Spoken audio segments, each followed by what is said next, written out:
Zdravo, ja sam Paul Hogarth s farme Overdale u Goldsboroughu pored mjesta Whitby. Uglavnom smo ratarsko gospodarstvo, uzgajamo uljanu repicu, pšenicu i ječam, uzgajamo goveda i držimo nekoliko svinja.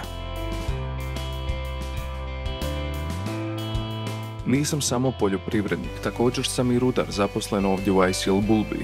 Spremam se za silazak u rudnik uzimajući svoju zaštitnu opremu, započinjem uzimanjem opreme za spašavanje, onda uzimam svjetiljku. Sada sam spreman.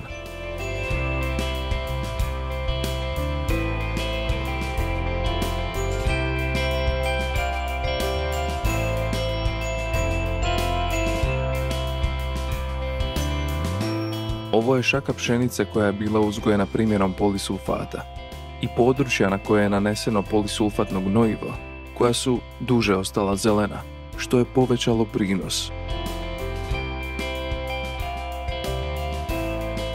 Pripremili smo travnjak, zatim smo nanijeli polisulfat, a kad je priprema bila gotova, dodali smo dušik.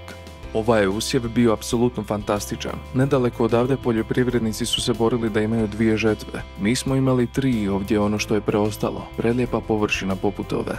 Silaža će se koristiti za ishranu stoke u zimsko doba, pa se nadamo visokoj kvaliteti mesa naših goveda. Ispod Sjevernog mora nalazi se nevjerojatno gnojivo.